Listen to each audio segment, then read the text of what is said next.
Okay, today on the podcast, we have my great friend, my brother, Trey Freeman. Thanks for having me. This is special. This is crazy, honestly. Well, why do you say it's special? Because, I never anticipate being on things like this. So, I just view it as an honor and a privilege. So, and I know we'll just have fun. Yeah. It's going to be great. I mean, that's how I've started to really view this podcast and this platform. I want to have conversations with people I genuinely want to have conversations with. Yeah. I don't want this podcast to be this platform where it's this person was on this podcast and they jump from the next podcast to the next podcast and it's the same conversations over and over again. Yeah. I want to have conversations that I'm genuinely curious and interested in. Yeah. And you're one of my best friends. We've been doing life together for the last 5-6 years. Long time. I think there's a lot to talk about. Yeah. But before we dive into some of this stuff, I shared the notes with you that I put together. I started wearing a sleep mask at night. Yeah. Like an eye mask. An eye mask over the last couple of days. And Steph makes fun of me, but she said that you wear a sleep mask, an eye mask. So I used to. Okay. Before Pearl was born, Phoebe would make fun of me all the time. Because I had 2 eye masks. One of them was you remember weighted blankets? Oh yeah. Yeah, I had a weighted blanket. And Phoebe was like, you're are you okay? Because I would wear an eye mask and I would do the weighted blanket and I wouldn't use the other blanket. But then Pearl was born and I stopped using it probably a few months afterwards for obvious reasons. We just weren't sleeping a lot. But yeah, I had an eye mask that was weighted and it would smell like lavender. Mm. Yeah, so I used to use that one. And then I had one where the mask didn't touch your eyes. So you could still blink. I have one like that right now. So I used to use that, but then, 2 kids later, I'm like, no. But it's funny enough, 2 weeks ago, I was like, I should start wearing my sleep mask because I saw Phoebe's, which is funny because she made fun of me for so long. But then she ended up ordering a bunch of these silk ones. So yeah. Some of the things that I've done recently, because I started prioritizing sleep. Yeah. Like when? I should know this, but when? Well, today is Tuesday. I started Friday, but I'm committed. Okay. To prioritizing sleep. So what does that look like? Besides taking peak sleep. So it's a lot of stuff. I'll dive into it here. But for some background and context, I'd say for the last 10 years of my life, I have not prioritized sleep. I have prioritized everything above sleep. And I think you can relate to this. We're in a very similar season of life where our daughters are both 3 years old. Our son's around 1 year old. We're married and sleep just gets interrupted frequently. And waking up at 4 a.m. every single morning to go knock out a workout and get caught up on work before the day gets started used to be a whole lot, I don't want to say easier. It was. Yeah. And more consistent. Yeah. But now sleep becomes more broken, especially with a 1-year-old son. And I just found myself burying myself with lack of sleep. And I have brain fog and fatigue throughout the day and just struggling to get through. And I finally was like, you know what? I'm going to make a change. I'm going to commit to prioritizing sleep. So is the schedule changed? Your full 45? Yeah. Oh. So now I try to be in bed by 9 p.m. Okay. 9:30 p.m. at the latest. Obviously, there's days where it's not going to happen. Yeah, totally. But I have this wind down period at night where I'm not looking at devices or screens. I put on my blue light blocking glasses. I get into bed, compression boots. I start reading, take peak sleep, wind down. We have an 8 sleep on our bed, so it cools the temperature. Yeah. Which I highly recommend. Yeah. Highly recommend. Didn't you have the chili pad for We had the chili pad, then we went over to the 8 sleep. Yeah. That's the biggest game changer. It cools your bed to the appropriate temperature. Yeah. And then I put on my eye mask. A few nights I've been mouth taping. Okay. How's that? That's the one thing I haven't done. It's good. Like sometimes in the middle of the night, I'll wake up and I'm like, what's going on? And I rip the mouth tape off. But I'm trying to get at least 7 to 8 hours of sleep a night. Yeah. Wake up time now is at 6 a.m. and Every day? every day. Yeah, that's a huge shift. Yeah. I mean, since I've known you, you've woken up at 4:45 or earlier. Yeah. So it's a big, me and Steph are trying to wake up together at the same time. Okay. Build in my morning routine. Obviously adjust and shift some things around. But I don't want to keep burying myself in creating this sleep deficit. So now I'm prioritizing sleep for the first time in forever. And just from doing that the last couple of days, I feel great. Yeah. But the eye mask, dude, I'm obsessed with it. It's so great. I'm going to have to use mine again. Sleep's tough. It is really tough. I think anyone with kids could say it's really tough. Yeah. I know that, when Phoebe was gone last week in Italy, she was like, I feel great. Do you think there's something wrong with our house?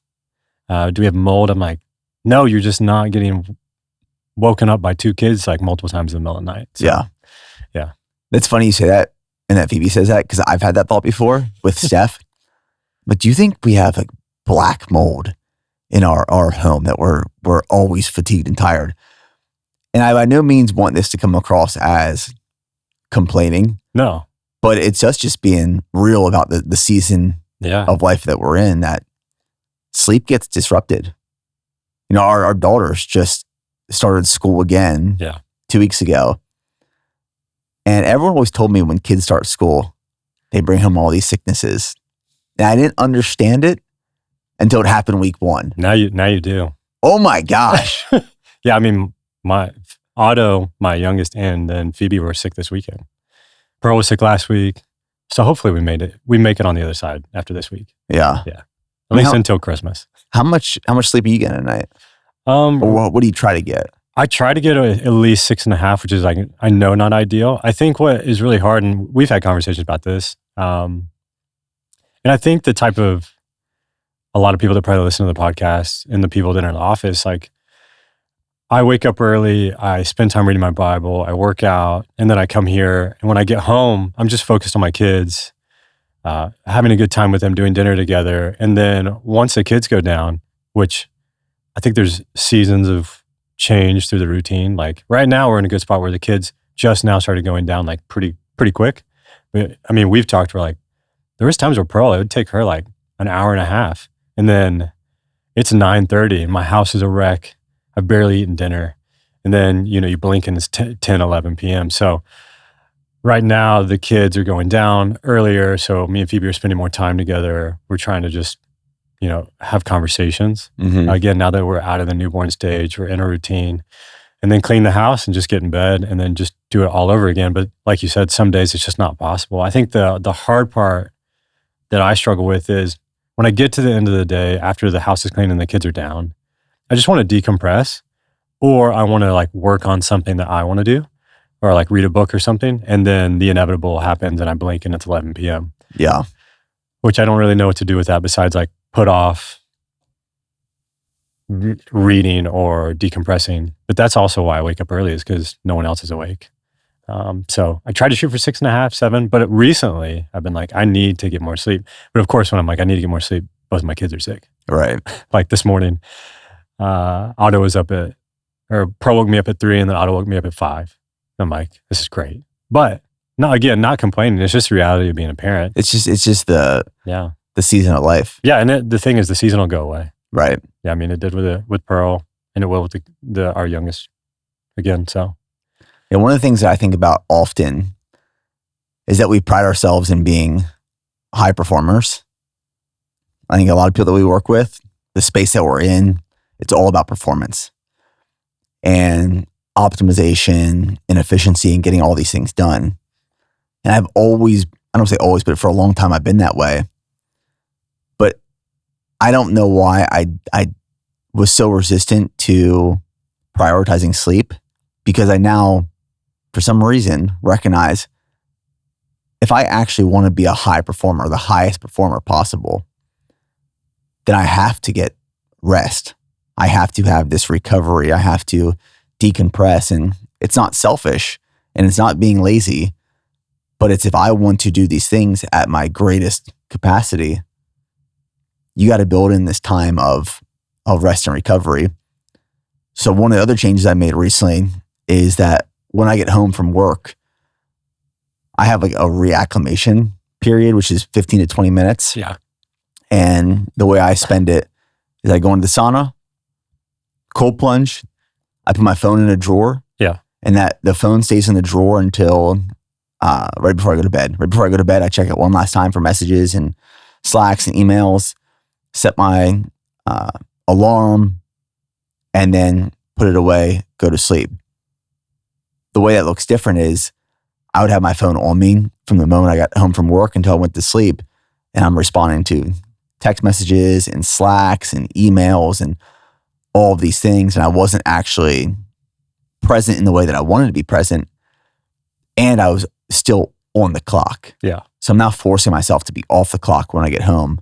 That's then family time. Not having a phone on you when you get home, because I've done the same thing for the last like probably 6 months now. When I get home, when I park in the driveway, I'll sit there for like 2 or 3 minutes, unless the kids are outside, and I'll put my phone in my glove box, and then I just go inside. And I feel like I've noticed the biggest difference in like connecting with my kids and my family by just literally the simple act of not bringing my phone in the house. Yeah. And even like not sleeping with it. I did that after Pearl was probably 6 months old. I would put my phone, I would like charge it downstairs and just use my watch, or like we have one of those Hatch alarm clocks, the one that like has the sunrise light. And I just use that. And then when Otto was born, it's been tough because you're just like, when a newborn wakes up in the middle of the night, you're just like fighting for your life to stay awake. And the easiest way to stay awake is looking at your phone. Yeah. But I've noticed a significant difference in my ability to be present and connect with like my family by just leaving my phone in my car. And it's really not that difficult. I'm reading The Intentional Father right now by John Tyson. Yeah. Which I'm really enjoying. It's been recommended to me so many times over the last couple like years. I just never picked it up, and now that I'm picking it up, the foundation of it is being an intentional father. And I've realized and I've learned like you can't be intentional if you're still distracted by the things you're not willing to let go. Yeah. And for me, for the longest time was my phone. I felt like I had to be accessible at all times. And I've just come to the realization that nothing is that important. There's exceptions. Yeah. That I can't wait until the next day or the morning, or when I'm with my family at night. I have to be present. I have to be intentional. I want to be there. Yeah, especially when life happens, you realize like there's nothing more important than your family. Yeah. Like when your kids get sick, you're like, I always feel so bad when my kids get sick. Obviously, I feel bad, but because I see the joy that they normally have and it's not there. And yeah, every time one of the kids gets sick or like Phoebe's sick, I'm like, nothing's more important than my family. Mm-hmm. It can always wait. Not that work's not important. I believe what we're doing and what a lot of people are doing is really important, but it's when it becomes the number one thing in your life. And then you're deprioritized everything else. And we've both done that over the years. It's hard not to. I think it'll probably be a battle that we face for a long time. But yeah, nothing's more important than your family. Yeah. Yeah. Did you ever have a problem making your identity work? And if so, what facilitated a change or a shift to reprioritize? Because what I found is, and I've been here myself, it's really easy to list out your priorities in order of importance in life. You can say God is number one, family is second, and then self. But then when you go to plan your calendar, your week, your month, you put self first. Yeah. And then you put family stuff. And then if there's time left over, you put time for God. How do you view or approach identity? It's really hard. And yeah, I have absolutely made my career my identity before. And it's tough because I think the vast majority of the world, that's like what everyone struggles with, because everyone to some degree wants to be successful, I think, for the most part. And, in the life that we live, following Jesus, what you realize is the only true place that your identity can be found is found in Jesus, Mm-hmm. right?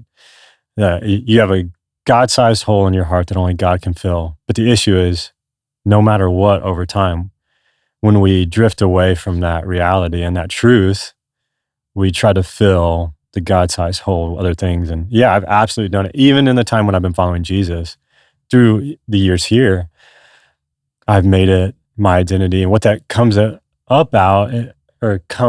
out like is, this now is the priority. And looking back, like, of course, hindsight is 2020, but I could look back and see through the years where I did place a higher priority on work, thinking that it was at the betterment of my family. And I think that's a trap a lot of people fall into, is we think building the career and the success is going to be the primary benefit that like keeps my family like happy and at peace. And the reality is, like, it's not true. Yes, we need to work hard and steward the opportunity. Like, I absolutely wake up every day, I'm like, I need to steward the opportunity to have a BPN, because I know it can all end in a flash. But it should never take the place of that my identity is found in God and God alone. And when I'm secure in that, then I can show up here and be the best version of myself. Right. Yeah, but I have absolutely showed up here where I've gone months and probably years where my career, especially even when I was doing freelance photography, where it's like everything that we were trying to do like hinged on my ability to like make money and pay our bills. And then coming here, we were just building so fast, where it's so easy to make this place everything. It's so easy for anyone to make their career their everything.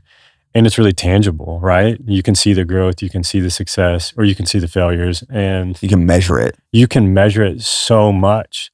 So it's super easy to attach yourself to that, because if it's growing, there's an innate part of you that feels like, oh, I'm being successful, which in reality, we are being successful as things grow.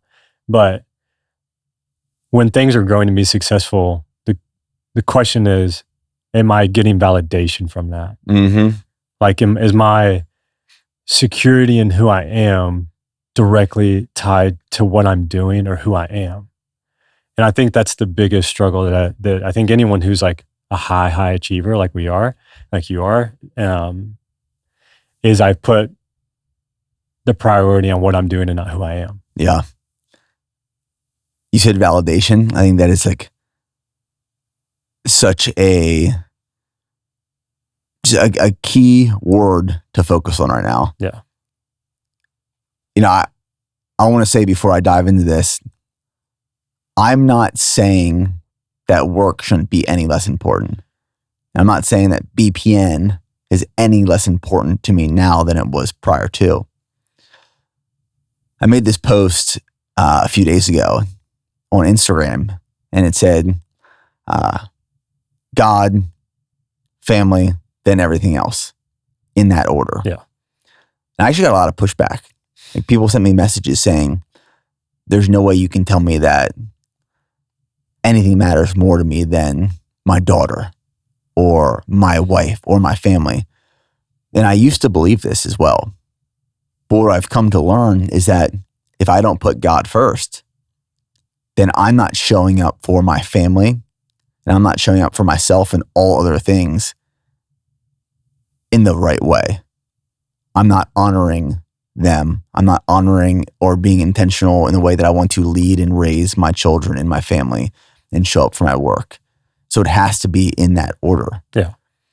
And I myself used to put things in order of priority in my life that were self-serving at the tip of the spear, if you will, because it was measurable and I received validation. If the business was growing and that was measurable, And I could open up my Shopify app and see sales growing, and we could look at the P&L and see profitability increasing. Yeah.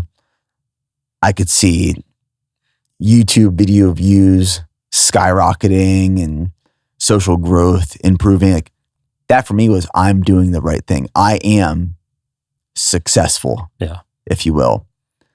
There's other parts of our life that you're not getting this immediate feedback and validation, and it's not measurable. And sometimes it's really easy to say, well, I will put those in second, third, fourth place because I don't get the feedback or the fulfillment in them, because it's more subjective than objective. It's really easy to place priority on these things in our life that are objectively measured than those that are not.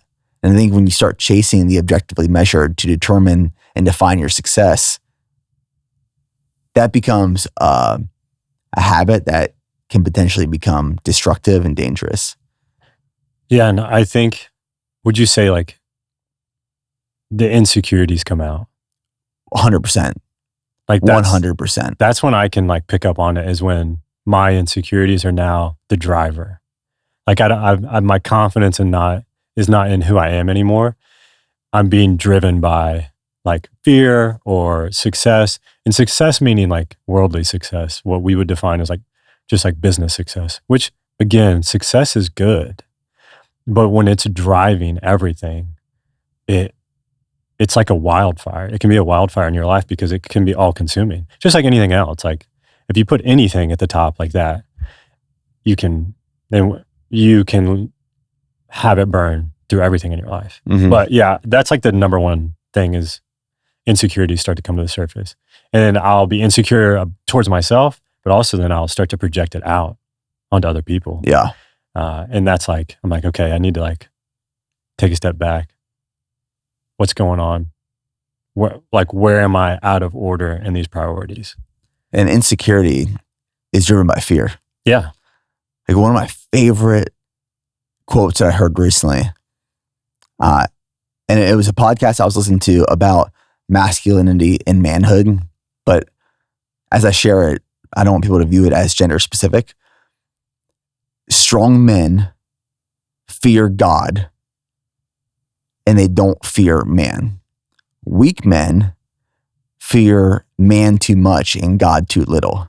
Absolutely. And if you put your fear into God as opposed to man or other people, you'll be led into the right way, on the correct path, doing great things.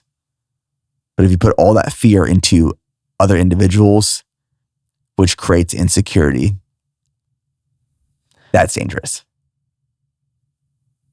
It's because people are flawed. Like, we're all flawed. Like, we are all, to some degree, broken. I don't know, there is not a single person in the world that's not broken. So when you put all your hope and your security in people, you will quickly find out that people are broken. Like, and I think that's one of the biggest issues and the challenges that like people face and we face following Jesus is, Jesus is the only perfect person that ever lived and will ever live. So when you put your confidence and your hope in him, he is an anchor for your soul that cannot be shaken, right? But when you put that anchor, you take the anchor up and you put it and you anchor it to someone that is not Jesus, you realize eventually that person is equally as broken as you are. And that's not to their fault. It's not to your fault. It's just human nature that we look for security in people. And when we take what you were saying, we place our eyes on success and we don't fear God. We don't have a reverence for him. And we begin to be led by man. Well, man is broken. We're broken. So how can we find security in broken people, right? Yeah. So it's tough. So how do you use social media personally? Me? Yeah. Like, how do you consume content, outside of the way that you use it for BPN? Yeah. Because I think social media as a whole is a huge distraction for many ways and many reasons. And I think it actually creates more insecurity and weakness than it does strength and confidence. Yeah. It's interesting because I run BPN social. So usually by the end of the day, I don't want to be on social because I've been on social all day at work. But how I use it is really just a creative outlet right now for BPN. I don't really use it for anything else. I'll randomly use it to connect with people, like reach out to so-and-so. Maybe they've done something that I thought was very inspiring, but I don't actually use it a ton. I'm probably in the outlier category of social, but I will say it is a huge distraction. And I've gone through phases where I've deleted my account from my phone on Instagram, so the only one that's on there is BPN. And you quickly realize, or I quickly realized, man, I'm far less insecure and judgmental when I'm not on it. And I think there's so many great things about social media. But for me personally, I don't find a huge value in it. That's like above and beyond things that I could find value elsewhere, right? Yeah. I do think it's really powerful and I think it's really good. And I think there's a place where goodness and light needs to be spread through social media. And I think there's people probably like yourself and like Chad and other people that we know and the churches that we attend that need to be on social media because you're a light in darkness. I don't necessarily feel like I need to be that person on social media. I've never felt like I need to be like on social a ton. But yeah, that's how I use it, which is more so or less for creative, for BPN, just looking for inspiration. And then outside of that, honestly, I just try to stay off of it so that I'm not insecure, judgmental. Yeah, I'm starting to view social media truly as an upload and creator platform and not a consumer platform, for me at least. Yeah. Now YouTube, I do view YouTube a little differently because there's just things I like. Like I like camping, so I watch camping videos. I think YouTube can be more of a resource and a tool. Yeah, I think it's the doom scrolling thing. Like we've talked about it. Like right before Otto was born, I feel like everything I saw on Instagram was like not good things about pregnancy. I'm like, I got to get off this thing. Yeah. So, yeah. Do you guys ever talk about how you envision your kids using social media? Yeah, we do. We probably, maybe it's not as unpopular, but yeah, the kids won't have social. They just won't. They won't have phones. When they get to high school, in the right scenario, yeah, we'll give them a phone. But yeah, they're even currently outside of like, we are driving somewhere far and we are in critical meltdown. Like absolute, there's no solution. And it's usually our fault. We've like stayed out too late somewhere. Then, maybe like a 2-minute video to get them to like come back down to earth. Right. But the kids aren't allowed to use our phones even presently. Yeah, we're very much like, we've seen what social media and phones have done to our lives. And my wife was Phoebe was a nanny for 5 years. So she got to kind of see it firsthand in like that 5 to 10-year-old range. And I think there's probably a lot more damage being done than people realize. Yeah. So yeah, we've more or less took the stance of no phones. When you're older, sure. But before high school, no shot. Yeah, we talk about it a lot. I would love, and I know there's probably parents listening to this of older kids, like, yeah, good luck. But my goal as a leader in my family is that in the way that I teach my children and mentor them and lead them, they get to a point where I don't have to say, hey, you don't get access to social media, this technology, these phones. They say, I don't want to use that stuff. I don't need it. I don't need it. I want to stay off of it. Yeah. That for me would be a huge under the table. Yes. Yeah. I mean, and if people want to give their kids phones, like I'm totally like, you do whatever. This is just for my family. Right. Yeah. To teach their own. Yeah, absolutely. I'm in the same boat where like, I'm not ever going to tell anyone else how to raise their kids. But I think of how do I want to raise my children?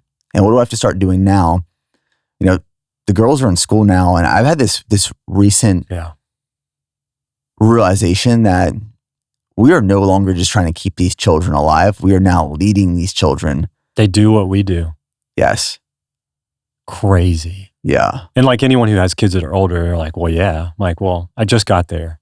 Like Pearl repeats what I say, like the good and the bad. Mm-hmm. It's super scary. It's like intimidating. But also the other side of it, which is like so sweet and powerful, is like I can see when me and Phoebe are consistent in the things that we value the most, Pearl begins to value them as well. Now, value in a different way. Like she knows on Sunday we go to church and she loves it. Like she never, when she was little, of course she's going to like not love going into Sunday school, because what kid loves going into Sunday school at first? They're like, what is this room? Who is this person? But now, she's got friends. She goes to Sunday school with Charlie, those type of things. But even like working out, like Pearl's now to the age where if I work out on the weekends in the garage, she'll come out there with me. Yep. She does her like squats. And those are the things I love. And she knows like where my Bible is. But inversely, I've heard her make comments of like, all right, Daddy, are you looking at your phone? Just stab you in the heart, man. Mm-hmm. I'm like, I'm gonna throw it away. Yeah, honestly, if I didn't run BPN social and work for BPN in a creative capacity, I would probably get rid of it. But yeah, it's super scary. We went from, I think you talked about on the last podcast, we went from keeping kids alive and like taking care of them in a, nurturing, providing way to like, we're in a molding phase now. Yeah. It's a huge responsibility. Huge. It's because it'll be in part who they are for the rest of their life, but also what I've realized is so much of how we view God is in part of how we view our parents. And that's tough. As I've become a dad, like part of Pearl's interpretation of God will be how I treat her. Now, that's scary. Obviously, God is able to like rewire and correct anything because I'm a broken person that I do wrong as a parent. But ultimately, I know that I'll have an impact on how she views God. Yeah, I've been telling Charlie recently, God loves you. She's like, who? She's like, I don't love him. I was like, you will one day when you understand. Yeah. I was like, Charlie, the Holy Spirit is within you. Yeah. She's like, get it out. Get it out. Yeah. I'm like, one day you will appreciate this. Yeah. So I'm trying to lay that foundation now as she's like learning and developing and trying to comprehend. But something you said that I believe is very important and valuable is our kids learn a lot by watching us, and especially our marriage in the way that we as husband and wife, partners, treat each other. Like, what do you and Phoebe do in your marriage in this crazy season of life where you're building a professional career? You guys are raising 2 young kids. Life is busy. Like, what have you guys done intentionally to show your kids that marriage is a priority? I think we're still trying to figure it out to some degree. I think there's... It's valid. Yeah, I think there are things that we've made like intentional decisions that are now common, so I don't think about them as much, but like dinners.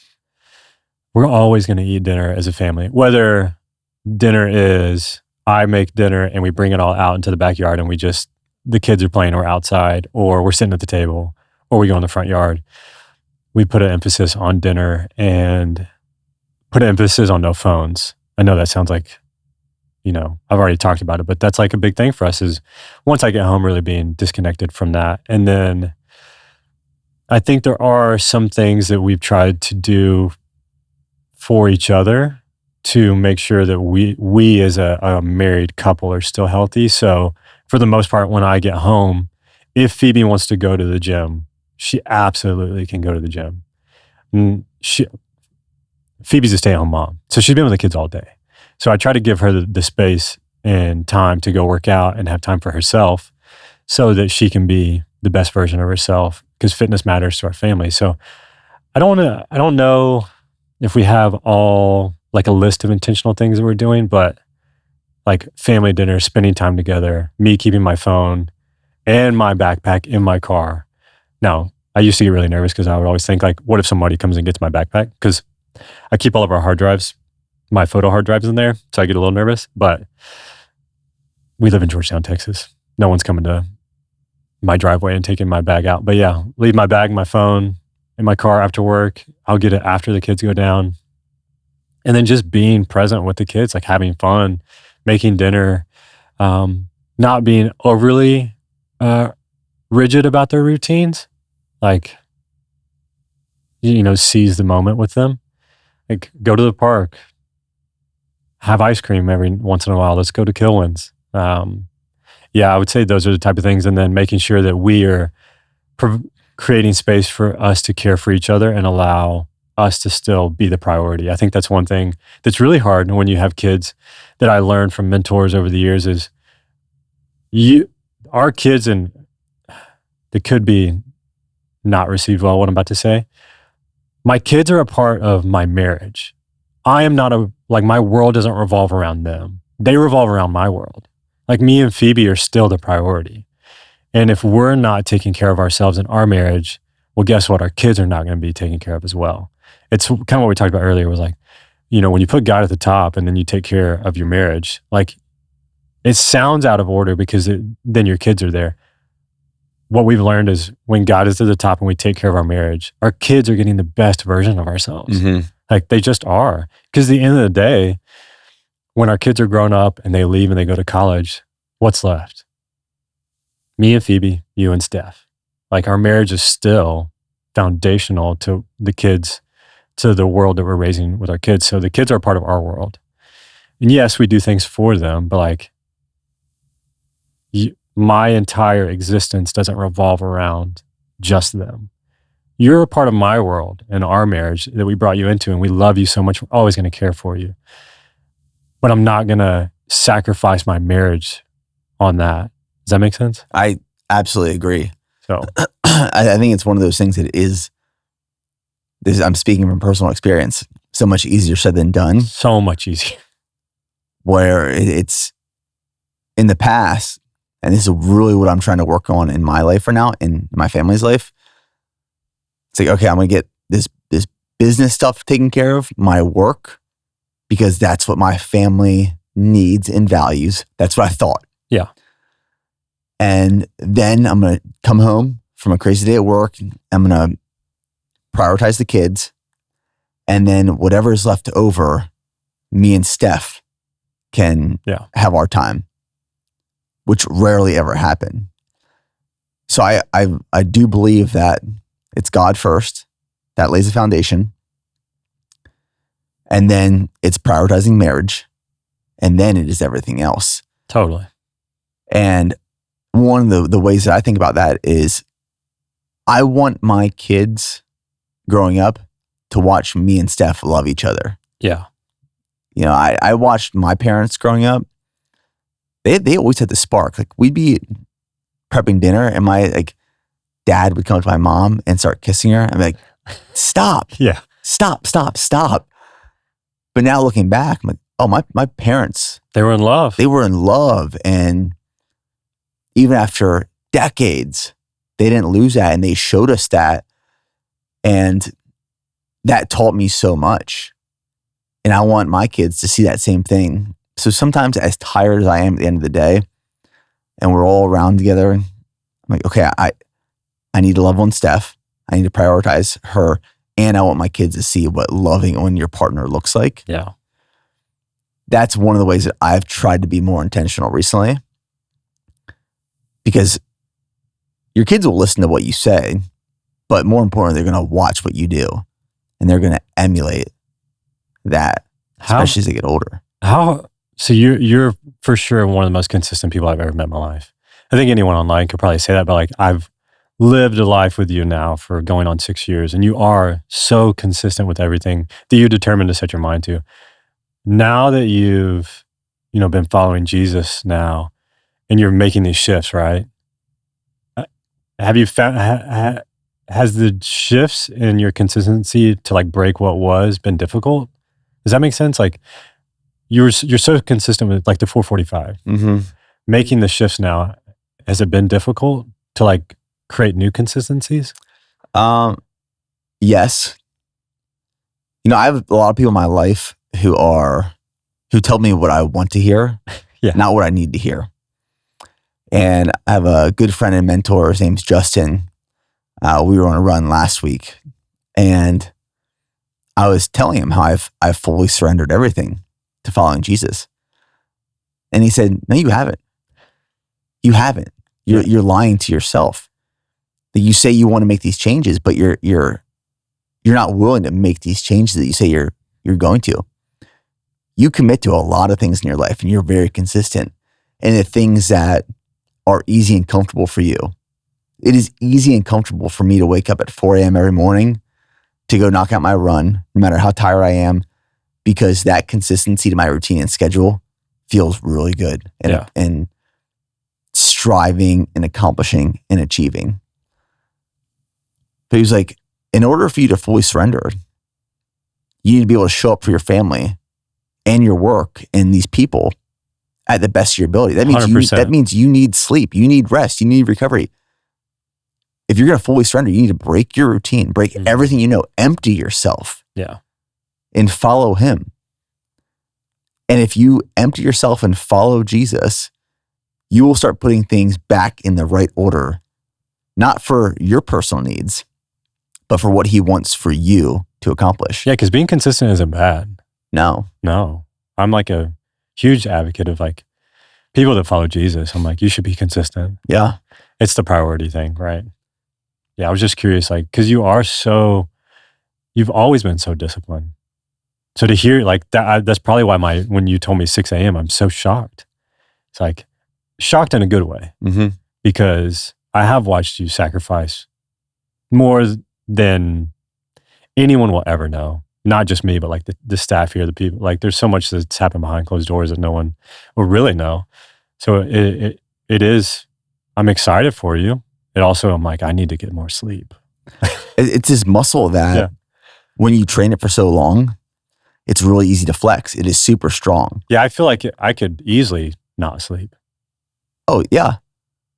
It's like last night I was telling Steph, I knew today was about to be a really busy day.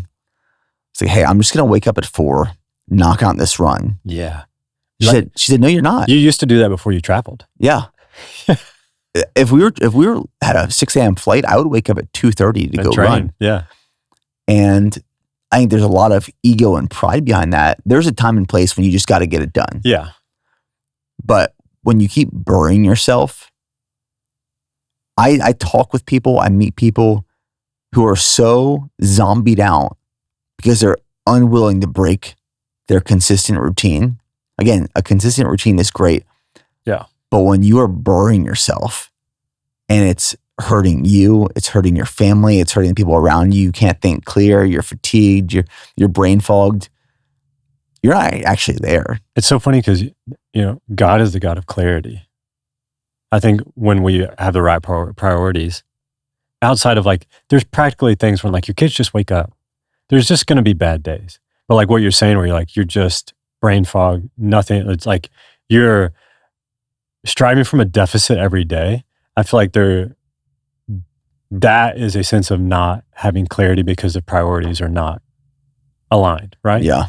When God's at the top, I feel like no matter what happens, you still have clarity. It doesn't mean that days aren't bad and days aren't great, but I have clarity because God is the top priority of my life. And I feel like he provides clarity even when life is not what you expect or what we expect. God's a God of peace. The Bible says that God provides a peace that surpasses all understanding. That means that on the good days, the bad days, the days that don't make sense, he provides a peace and a clarity that surpasses what you experience on earth, right? And so I think that like when we talk about the brain fog, like I've experienced that so many times, and I realize, again, hindsight is 20/20. It's because I've not prioritized the main thing. And I feel so challenged sometimes when I'm like, I am so willing to sleep for 4 hours and go for a 5-mile run, 10-mile run, track workout, But the question I've been asking myself recently is, am I equally as willing to wake up and read my Bible? And there's some days I'm not. Yeah. But I fully believe that if we can give our first part of our day to God, He will provide a path for the rest of the day. Not saying that you can't wake up and run and do all those things, but the challenge that I've been, and the question I've been asking myself is, am I equally as willing to give up sleep and time or move or work out at the expense of my soul? It's tough. Yeah. I recently heard, what are you willing to let go of so that you can go higher? Yeah. There's a ceiling where you can't go any higher because you're not willing to let go of certain things. And for a long time, I was not willing to let go of a lot of things. And something that I keep in mind recently a lot is God doesn't ask you to sacrifice, but He asks you to be obedient. There's a difference between sacrificing and being obedient. And I believe I used to view them as the same thing. Yeah, and the Bible's really clear about that in the Old Testament. It talks about, God isn't looking for a sacrifice, He's looking for obedience. Because in the Old Testament, they had to bring sacrifice to, have the presence of God come down. And I don't want to quote any scripture. But yeah, you're totally right. And I had a mentor of mine for years. He's still a mentor in my life, Brian Cromer.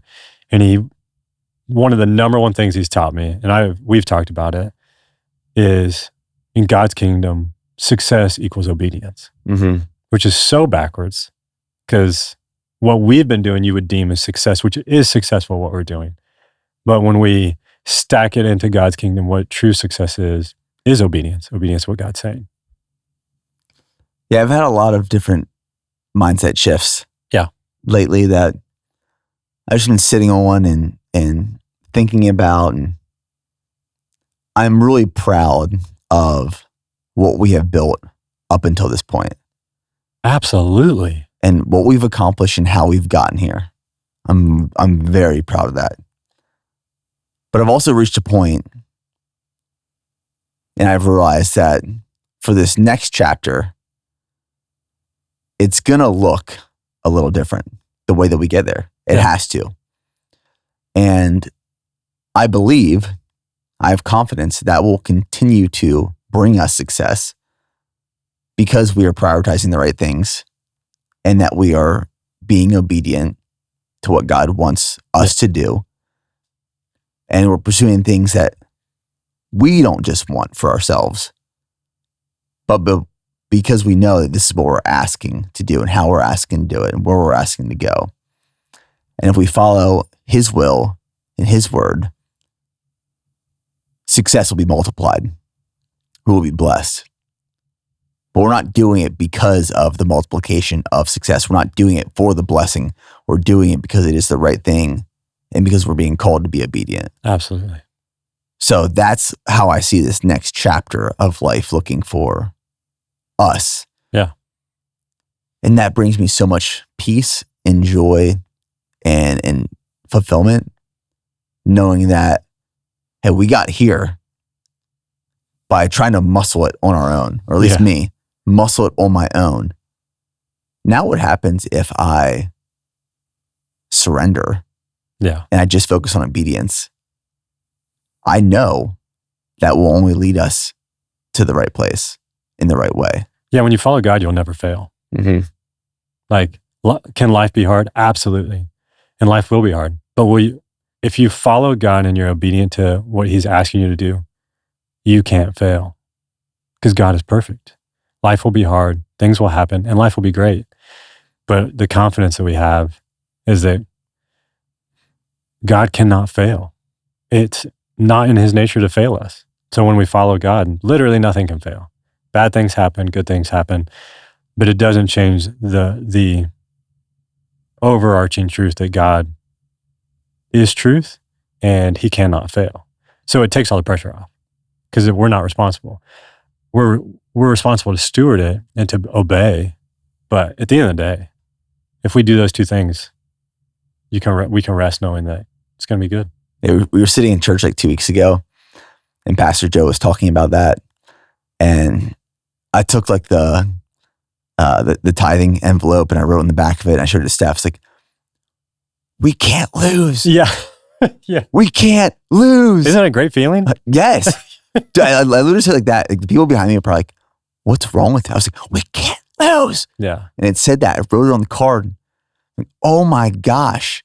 You spend so much time in a defensive position trying to hedge all of your vulnerabilities and weaknesses. And when you realize that, like, you surrender that and you just follow this one person, you can't lose. You're on offense now. Yeah. And now you probably fully understand now why you so badly want other people to know. And that's why I want to share what I've experienced. Yeah, you've seen and tasted the other side, right? And you've seen the worst of life. And now through Jesus, you've seen what true joy and true happiness is. And I know, at least for me, like, I just don't want anyone to miss out on that. Like, I want people to feel the peace that surpasses all understanding. I want them to feel the joy that is irreplaceable, that'll never run dry. Because there's a lot of hurting people out there.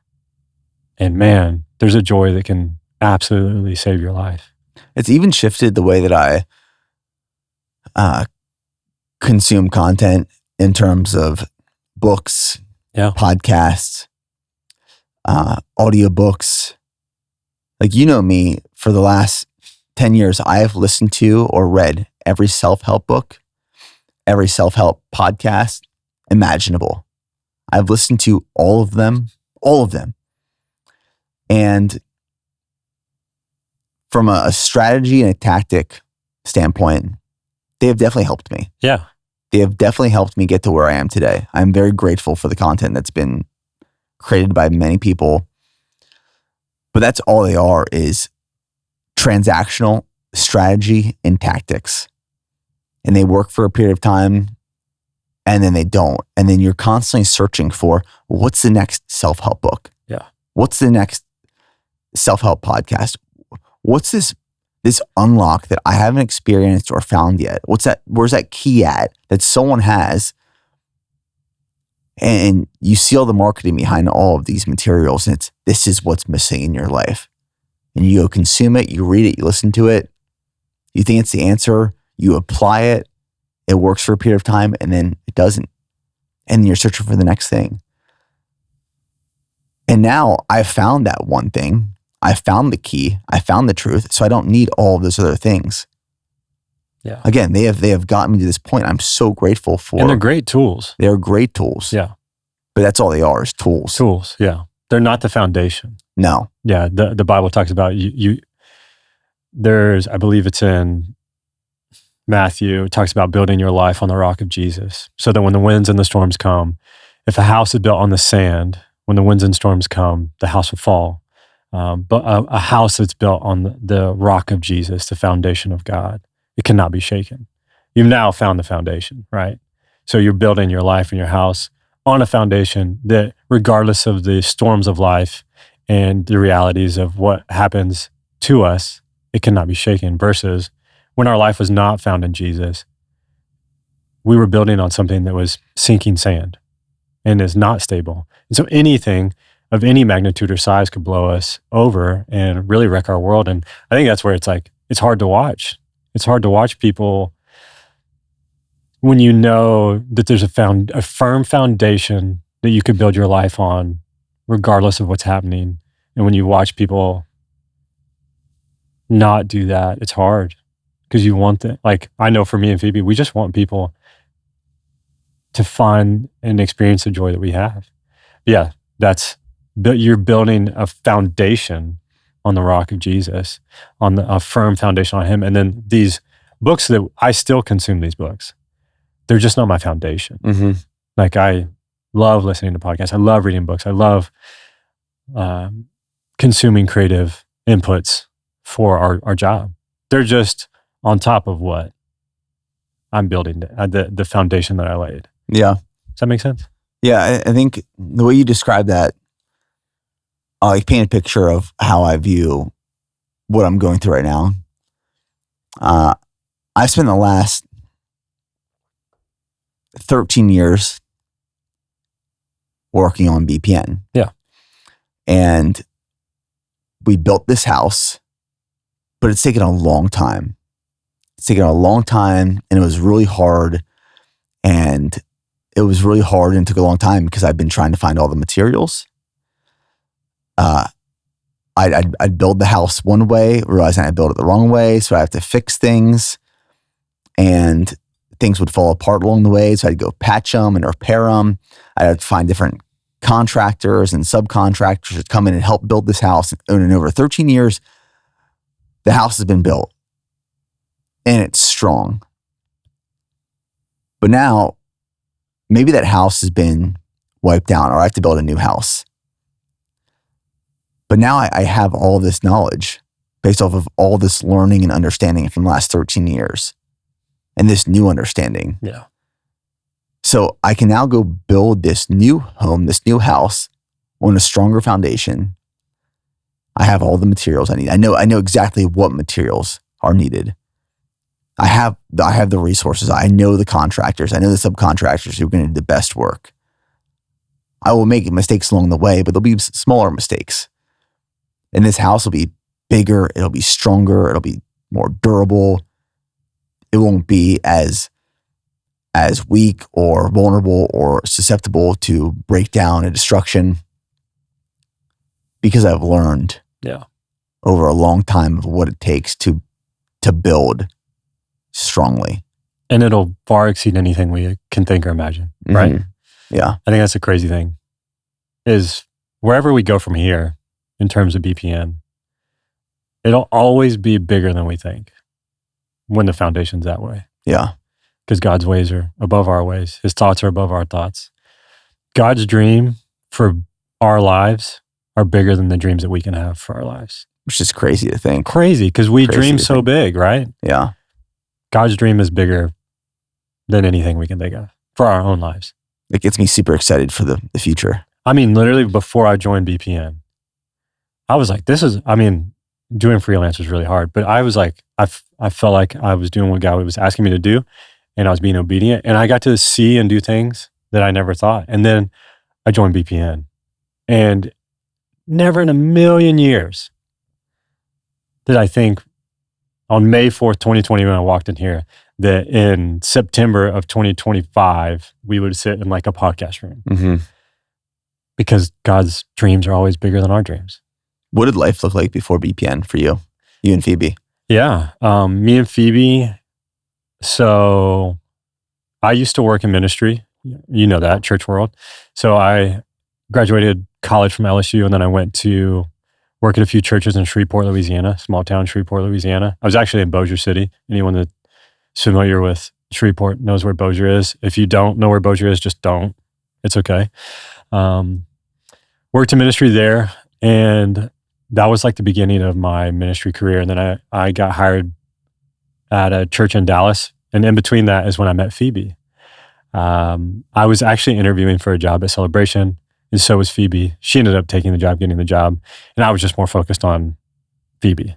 And we met, we dated long distance, and we both finally moved to Dallas, and we got engaged in Dallas, and then we were on staff at a church there, building a life that we loved, and we got married. And 2 weeks after we got married, Phoebe woke me up one morning and said, "I don't feel like this is home." And I was like, well, that's funny, because I signed a 12-month lease like 3 weeks ago. And so we prayed about it, and we almost moved to Seattle. And one weekend we came to Austin because Phoebe's parents live here. And I just told Phoebe I'm not leaving without an answer. And I'll never forget, we were on the South Congress Bridge.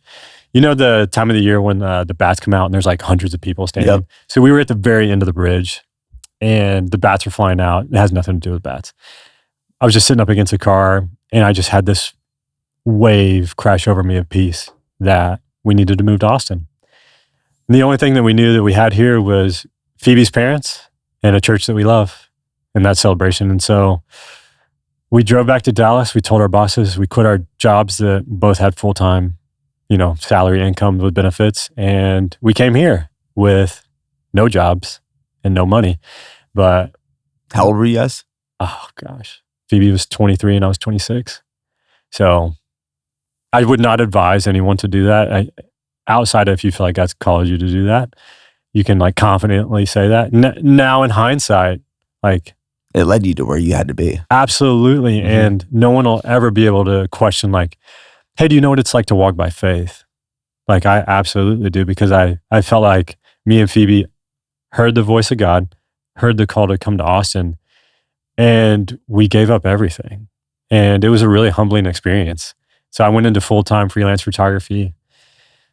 We lived with Phoebe's parents for almost a year. God bless her parents. I can't imagine as a parent that your daughter gets married and then they live with you for 9 months. It was such a humbling experience. I wanted to give up photography so many times. And I tried. I really did. Over 3 years, I tried multiple times to like, okay, look, this is really hard. Like, nothing compares to like what you went through. Like for me, that was really hard. We both didn't have jobs. Phoebe ended up being a nanny, and I was just like trying to make freelance work.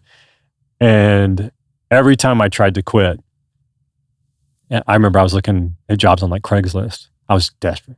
To do what? What do you want to do? Anything. I was like, maybe I'll find something. I would look and be like, maybe God will just speak to me about one of these jobs on Craigslist. Because you wanted security? Yeah, I just was like, there's no way that I'm still doing exactly what God wants me to do, because it got so hard. It was just like every dime mattered. Like every dollar mattered. And one day I was looking and I was just over it. And I was looking for jobs, and I literally will never forget. I felt like God said, it's not what I told you to do. I was like, well, these bills are very real and I'm getting frustrated. And, I was like, okay, whatever. I got over my anger and just kept chugging along. And then Jordan moved here. Me and Jordan became close friends, and he asked if I wanted to shoot the Austin Marathon. How did you and Jordan meet? Crazy, right? So the pastor I mentioned earlier, Brian Cromer, I worked with him in Dallas. He went to plant a church in Cincinnati called Queen City. The first person that attended his church was Michael Millay. Michael Millay texted me and said, hey, I have a buddy, Jordan, moving down to Austin. He's going to work in a supplement company. He's good people. Could you meet him?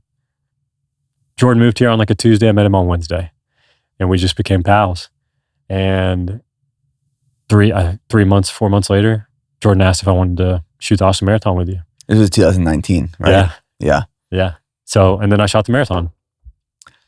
I'll never forget the day that I'll never forget meeting you for the first time. Same.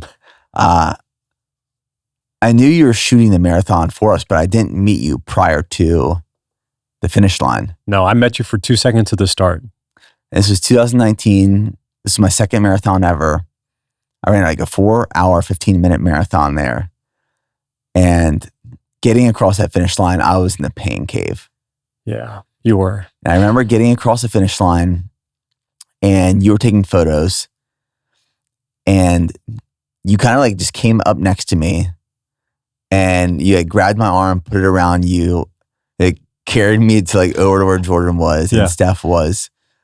And you gave me like a bottle of water and like snacks. And you dropped me off with my crew. And I remember just thinking there in that moment, this guy he's here to serve. He gets it. And we need him on this team. The team was tiny then. I mean, we had 4 people. Yeah. But that's all it took was one small interaction. I was like, I need this guy on the team. Yeah. And how shortly after that moment did you start working for BPN? Gosh, that was February. And then what's so funny is when I left the race, I was like, Phoebe could remember it all. I was like so consumed with, how do I get around those people again? Because it was one of the first times where I felt like the things that I valued and the type of person I was like wanting to be was I found them, like really driven, care about fitness, but also care about people. Like I could just tell you guys cared about each other. So for like 2 months, I just like couldn't stop thinking about it. Of course, I'm still shooting freelance stuff. And then that was in February. And then Jordan called me. I drove up to the old HQ to drop off a mic to Jordan. And I had been doing like these crazy shifts because we were bringing our church online because of COVID. There was like 10 of us that knew how to do that. So we were just working like 15-hour days at the church. And he was like, hey, do you want to come work here? I was like, I could have cried. I was like, yes, but what do you mean? And then he was like, he told me about the job, social, you could come do photo. I know you're doing freelance, but like, if you're interested, let me know. And I was like, yeah, absolutely. And then I believe he was like, you want to come in for an interview? I was like, oh yeah, sure. Well, it wasn't an interview. Do you remember that? No. Yeah, Jordan's like, come in for an interview. It was when we were in the old office. And I'd come like prepared for an interview. And I walked in, we went into the podcast room. Yeah. Yeah, the old podcast. And you just said, hey, this is a job. Here's the salary. Can you start in 2 weeks? I was like, I remember being like, yeah. And I tried to ask you a bunch of questions and you just were like, yeah, this is what we need. We're just trying to do this thing. And does that sound good? And I just asked you to email me like an offer letter.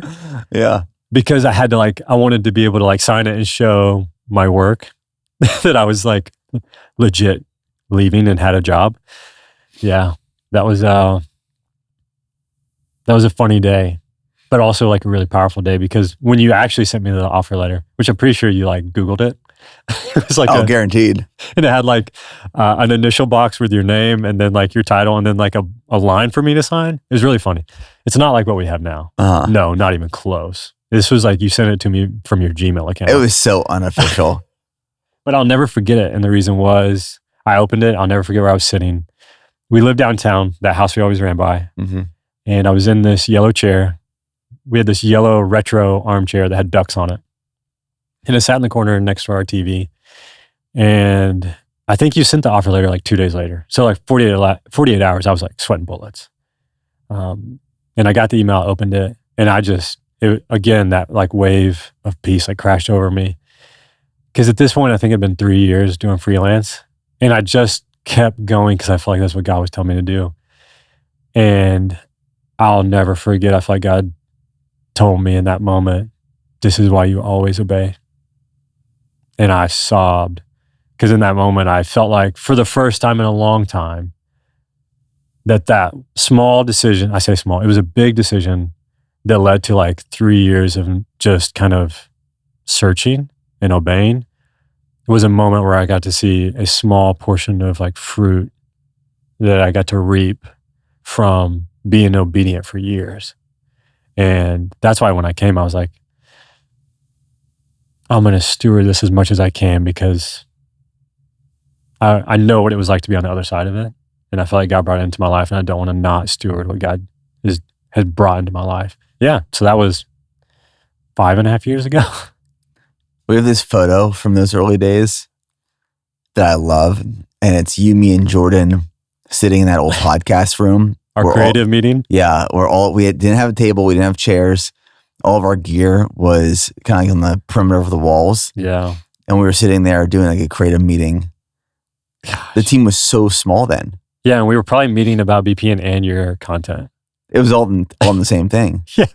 And we'd show up and we didn't really have a marketing calendar or a plan. We'd show up that day and it was, what are we creating? What are we filming? What do we need to do? And let's figure it out. Yeah. But those early years were so much fun. They were crazy. It was so much fun. It's still fun, but it was a different fun. Yeah, it is so much fun now. There's just things that we did then that you can't do now. Mm-hmm.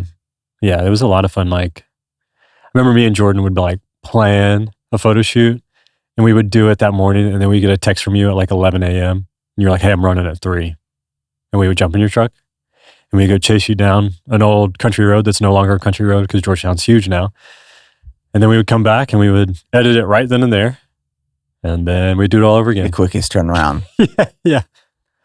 Man, over these last like 5.5 years, I mean, you and Jordan both have been with me through it all.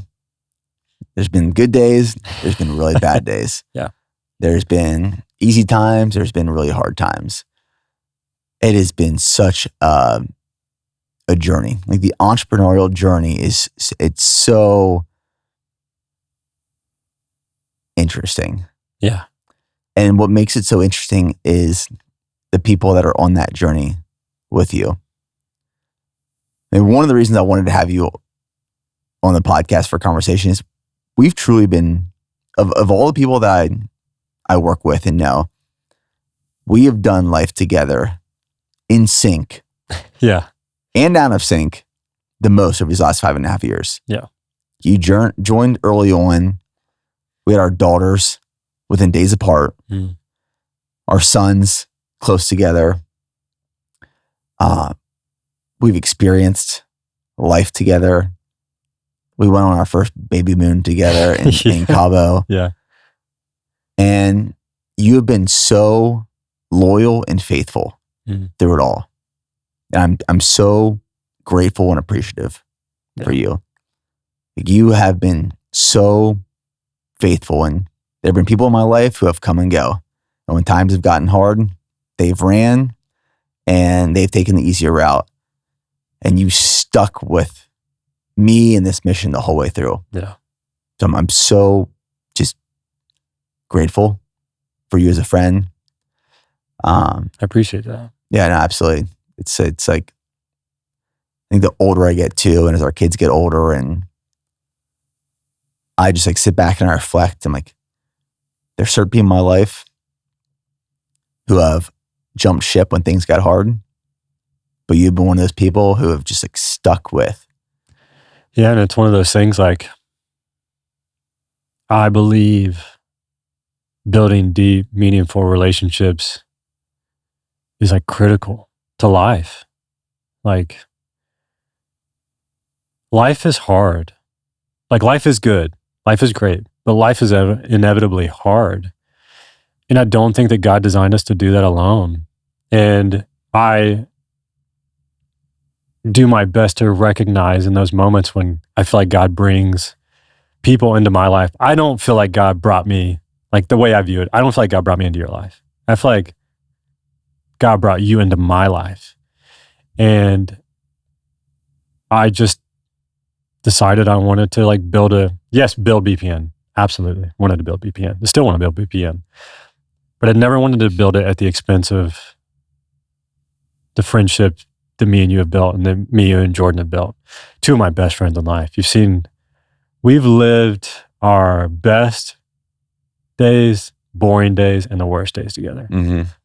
And I feel like, and what I know to be true is that relationships that are worth fighting for, you have to go through that stuff. Like, if you really want to build a strong, like, have strong friendships and strong community, you have to be able to go through all those things together. Yeah, I agree. You have to be able to like have the hard conversations. We've had hard conversations over the years, and we've stuck it out. And I feel like you've stuck it out with me. I've stuck it out with you, and I'm grateful for our friendship, and for no other reason than like, I just enjoy being friends. Mm-hmm. And I love watching our kids grow up together, and I love that our wives are friends, and I love that we now get to share our faith in Jesus together. And I know there's gonna be more highs and more lows, and obviously so grateful for BPN. It'll never top how much I care, that me and Phoebe care about you and your family though. I can relate to that. Yeah. The relationships come first. The people always come first. And it's really hard. It's really hard, especially when it gets messy. Yeah.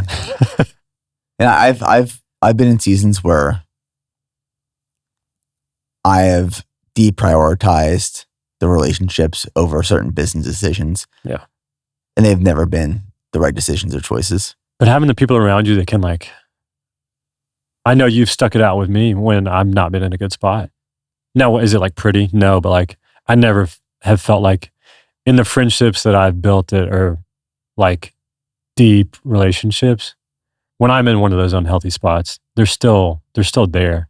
It's not pretty, but I feel like I've watched you stick it out with me over the years as well. I appreciate that. Yeah, I mean, like when you were in Nashville, even though we were apart and not building like in tandem here, I feel like you stuck it out with me through that time when I was here.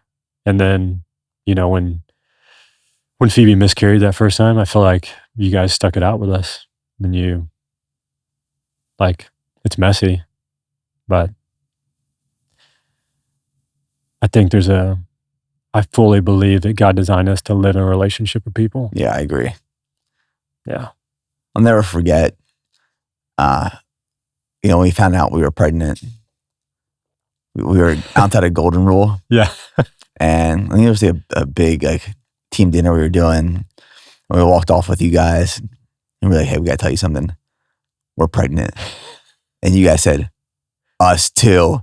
Dude, Phoebe had been like tripping all night because she was like, I got to tell Steph. I was like, yeah, totally. Just what's so funny is, didn't you know that Phoebe was pregnant with Otto before I knew? Yes. Yeah, Steph told me. Yeah, because I texted you and I was like, guess what, we're pregnant. You were like, yeah, I knew yesterday. Yeah, that was a fun time because then the girls were born days apart. 2 days apart? Yeah, we were in the hospital together. Yeah. I remember you brought your Yeti in. With all my meals prepped. Yeah. And I had prepped meals, but because Phoebe was an emergency C-section, they all went bad in a cooler in my car. Dude, I ate hospital sushi when we were in the hospital with Charlie. Did you fight for your life? I survived somehow. But looking back, I'm like, that was the stupidest thing I've ever done. Hospital sushi. Yeah. That's when I'm like grateful for the discipline we built. I'm like, I can't eat hospital food. No. I had a cooler of meat and potatoes in my Yeti for days. In your bag. So, these last 5.5 years, what would you say is like one of the biggest key lessons, takeaways from watching BPN go from literally being a startup when we had 4 people to what it is today with 45 full-time employees, and it's a bigger business, and there's more systems, more leadership, more operations. What's something you really take away from those years? Yeah, I was thinking about this last night when I was looking at the notes you sent, and one of the things I wrote down, which I think we've talked about, which is more isn't always the answer. And we learned that the hard way. Yeah. I think that more businesses and brands would be successful if they realized that more is not the answer.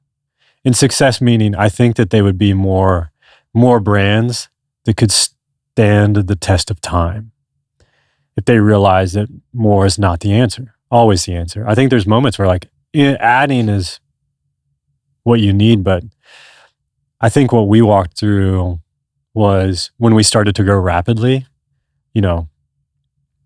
all the opportunities appear. Mm-hmm. Let's sponsor this. Let's go to this race. Let's add this product. Let's do the apparel line. Let's do these things.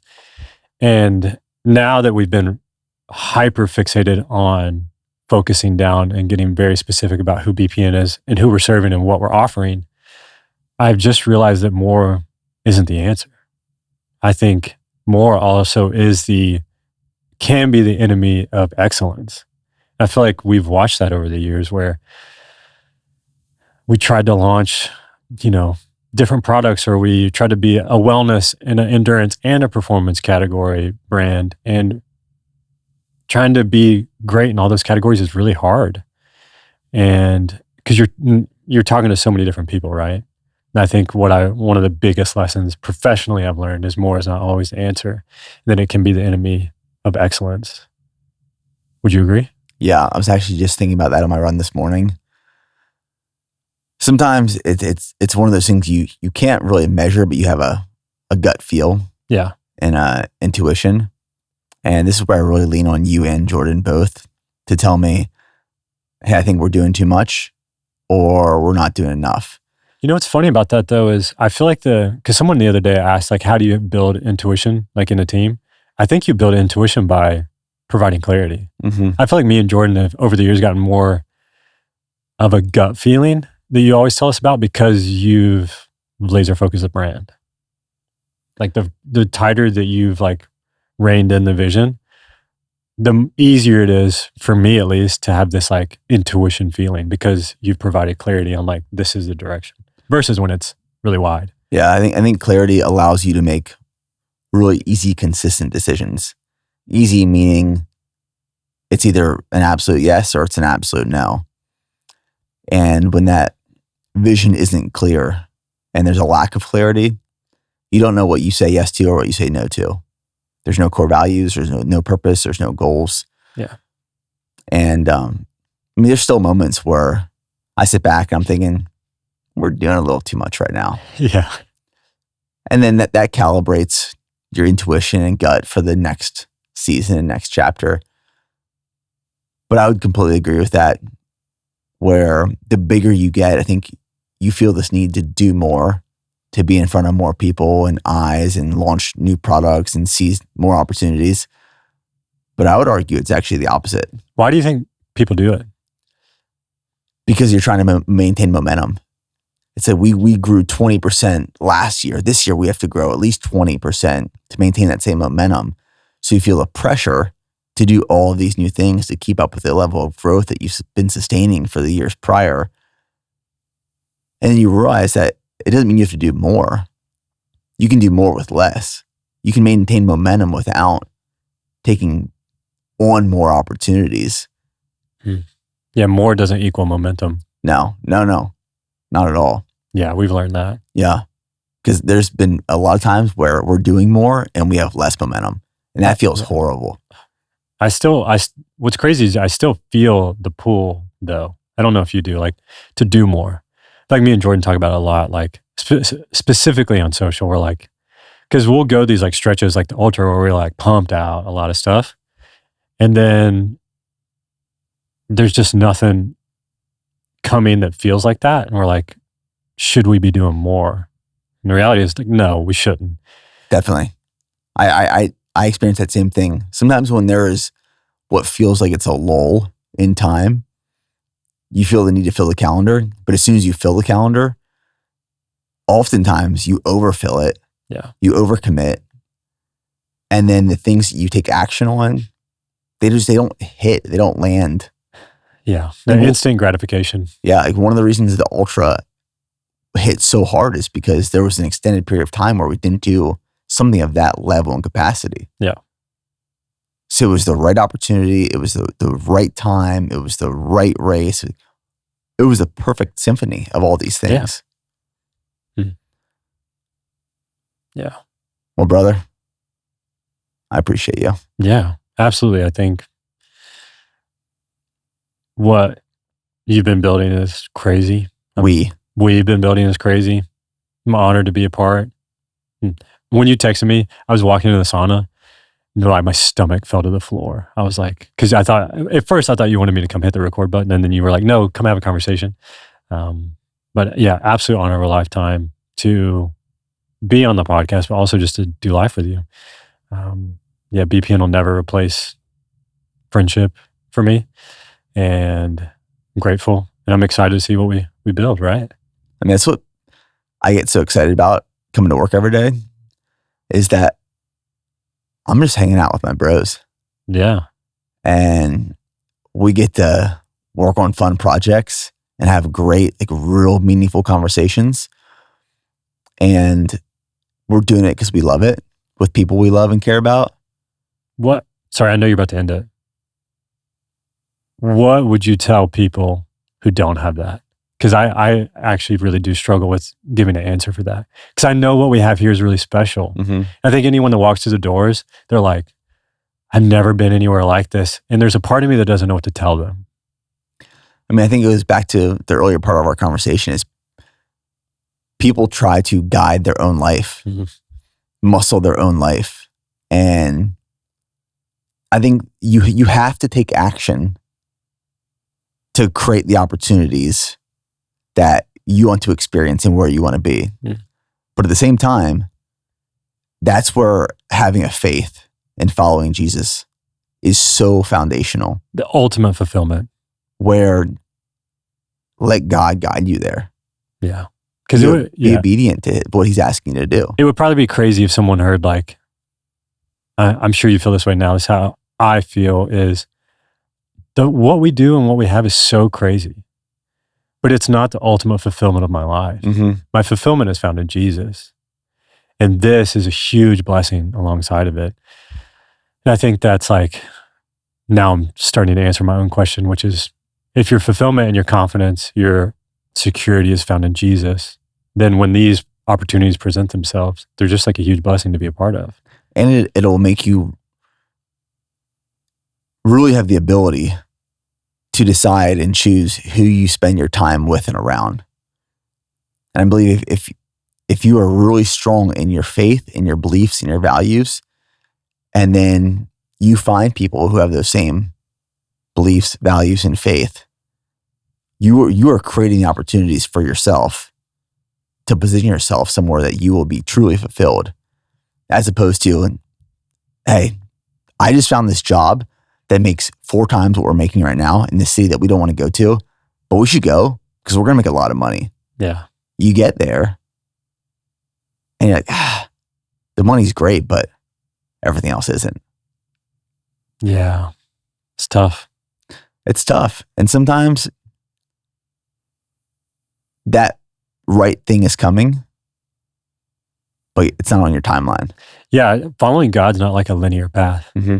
I think a lot of people view it like, I'm here, where I need to be is here, and it's going to be like a straight line. And it's just not. No. Following God is not a linear path, and that's okay. It'll be on his timeline that is right for you to achieve what he has set out and laid the path for you to experience, achieve, and fulfill. And it's never on your timeline. No. That's okay. Totally. But that's what surrendering is all about. Yeah, because I've, over the years, my short time following Jesus, when I push the timeline or I try to get my way or achieve something, God's not in it. Mm-hmm. Like I'm kicking the door down. I'm like what we talked about, forcing the opportunity versus when God's leading, God's grace carries you. He opens the doors. He makes a way. He gives you the peace, all of those things.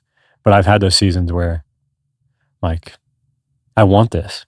And ultimately, like if I focus on it night and day, I believe that God will give you over to the desires of your heart, which is one of the biggest fears of my life. You know, God talks about in the Bible that, God gave them over to the desires of their heart. Dude, I don't want that. I want whatever God wants for me. I want that. Yeah. I don't want to, because I know that my desires for my heart ultimately are fleshly. And I don't want to be given over to those desires. I want my heart to desire what God has for my family and for me. And not just, I think, one of the biggest things I've learned over the years,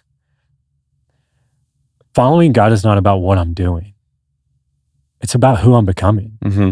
And realizing that God cares so much more about who I am versus what I'm doing. And that is such a hard thing for high achievers to come to grips with.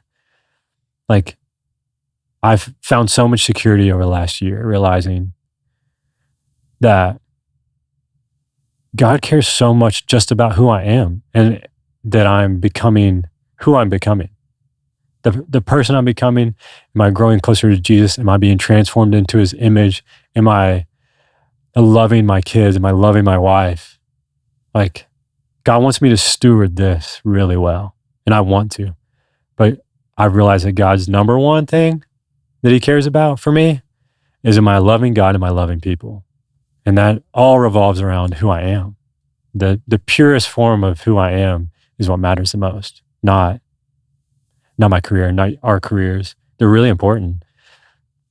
But who we are is vastly more important than what we do. Yeah.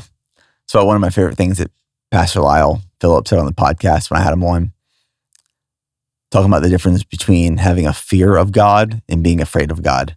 People are afraid of God because they're afraid of what he's going to ask them to do. And they don't surrender because if God asked them to go move somewhere else, pursue this new life and change a course of direction, I kind of like the path I'm on right now. So I'm going to avoid that. Yeah. So I'm afraid of what I'm afraid to go all in because of what God might ask me to do. It's a lie. It's a lie. It's a lie. The path of following Jesus is the greatest path you can walk on. Literally. The ultimate fulfillment, the ultimate reward. Scary? Yes. Hard? Sure. The peace that you get, can't explain it. Trey Freeman, until next time, love you, brother. Love you, man.